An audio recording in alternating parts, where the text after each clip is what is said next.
It was a Tuesday when the courier arrived.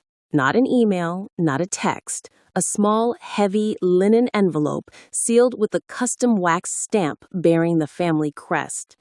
The address was handwritten in the stiff, deliberate script Valerie reserved for formal declarations. Annual Family Estate Meeting, Sunday, 4 p.m., Grandfather's House, attendance mandatory. No greeting, no closing, just that sterile command and the return address in Willow Creek, Oregon, the same wealthy, claustrophobic town I'd broken free from a decade ago. I stood in my secure satellite office, staring at the wax seal. The compulsion to throw it away fought with the ingrained respect for my grandfather's dying wish that the family meet annually to discuss the trust. My chief of staff, Colonel Elias Vance, a man who'd seen worse things in the Balkans than family drama, watched me with amusement. "Looks like someone sent you a tax bill from the 18th century, General." I've sighed, tossing it onto my desk. The family trust meeting. He chuckled. "I'd rather brief the Senate Intelligence Committee on a failed op. You going?" I filed for a brief, highly classified leave. I arranged discreet air travel and packed a simple, high-end trench coat, my chosen uniform for blending in. General Seraphina Vance could disappear entirely when she needed to. Stepping into Willow Creek was like walking into a well-maintained museum. Nothing had changed. Same manicured lawns, same oppressive quiet.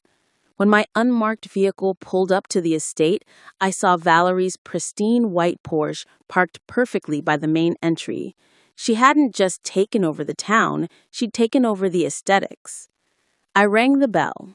Nana answered, moving with the slow, deliberate grace of someone recovering from a recent stroke.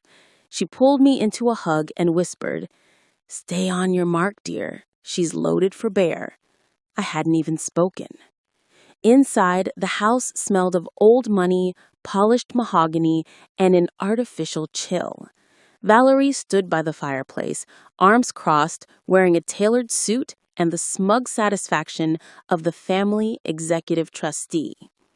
"Late, as usual," she observed, her voice cool. "But you made it." I said, "Good to see you too, trustee," deliberately using her appointed title. The long mahogany table was set with formal place settings. Valerie sat at the head. Nana was tucked away near the service kitchen. The power shift was unmistakable. The meeting hadn't begun, but the tension was a physical pressure. Valerie kept shooting me calculating, satisfied looks. I played the role of the disinterested expatriate. I asked polite questions about the weather and the town's latest zoning laws.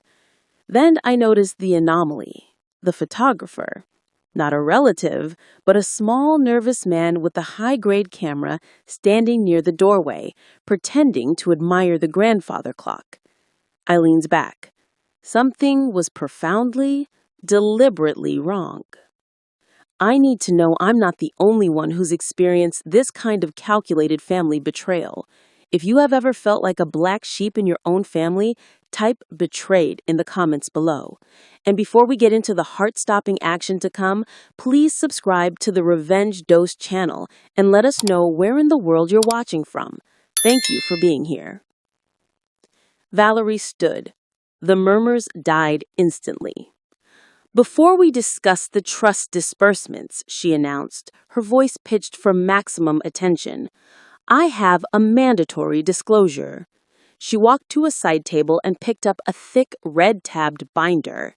"This," she held the binder aloft, "is an investigative report. It concerns the individual named Seraphina Vance." Cousin Robert shifted uncomfortably. "Valerie, what is this?" She ignored him. "This report details years of financial irregularities, specifically falsified dependency claims, unauthorized access to federal housing stipends, and the unlawful acquisition of military benefits using a fabricated service record and a counterfeit DD-2114 discharge certificate." a silence so deep you could hear the logs settling in the fireplace. Mom covered her mouth. Valerie looked directly at me, her eyes shining with cold victory. I am placing you under citizen's arrest, Seraphina. You are hereby detained for fraud against the estate and the U.S. government. The room exploded in whispers. I remained seated, perfectly still.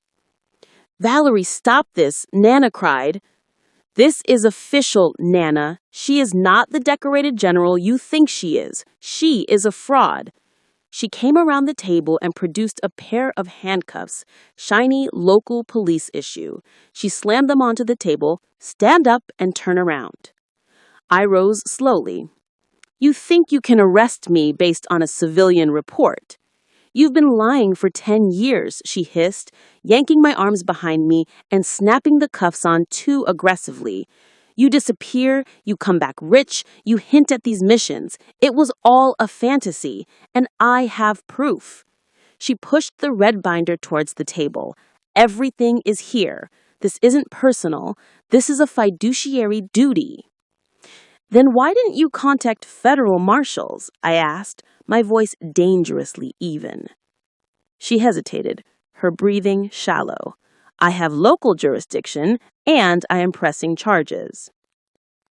I kept my spine ramrod straight. The cuffs cut into my wrists. I didn't flinch. I subtly pressed my back against the edge of the fireplace mantel where my body weight could activate the secure GPS beacon I wore beneath my coat. The soft internal vibration confirmed it. Signal sent, priority level 1. I stood still, letting her burn her bridges. She was now giving a rambling speech about my irresponsibility and her sacrifices to the family.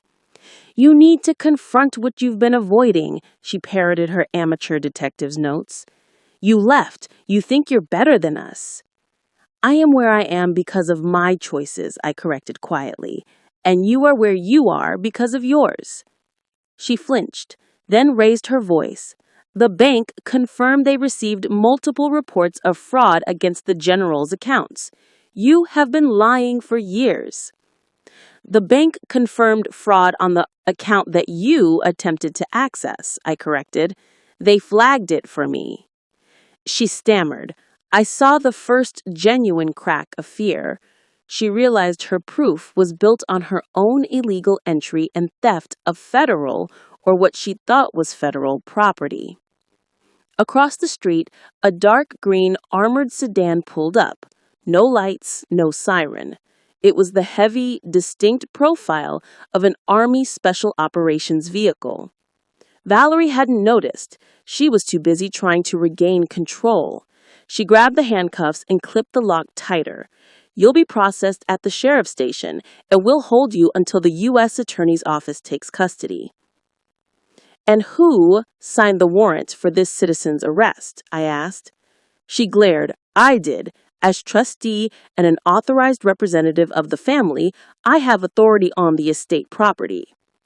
You have authority over the antique furniture, I said, not over a general of the United States Army. The front door opened quietly. 3 men in immaculate dark suits, all over 6 feet tall, entered. They moved with a synchronized, purposeful step that wiped all civilian noise from the room. Valerie turned, annoyed. This is a private legal meeting. You need to leave immediately or I will call the sheriff. The man in the lead, who was wearing an earpiece and a face that could stop a tank, completely ignored her. He held up a black leather wallet, not for Valerie, but for me.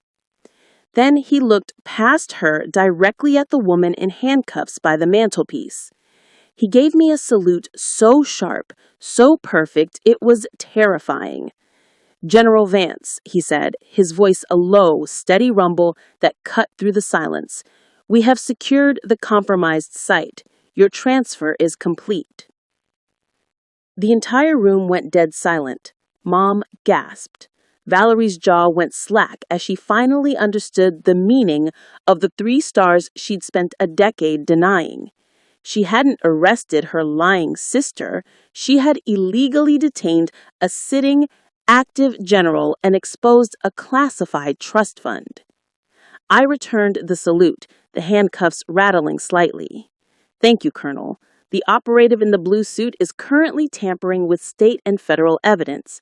Please secure her file and escort her immediately. Colonel Hayes looked at Valerie, his eyes devoid of emotion. Chief of a State Valerie Rhodes, I advise you to release the general immediately. You are in violation of multiple federal codes. Valerie's hands flew to the cuff key, trembling uncontrollably. She unlocked them, her face pale white. The cuffs fell, making a loud metallic clang on the hardwood floor. I rubbed my wrists, ignoring the pain. I looked at Valerie, utterly defeated. You wanted to find out who I was? I'm the one who knew the difference between a family dispute and a federal crime. I turned, walked past the mahogany table, past the silent, staring relatives, and followed the colonel toward the door.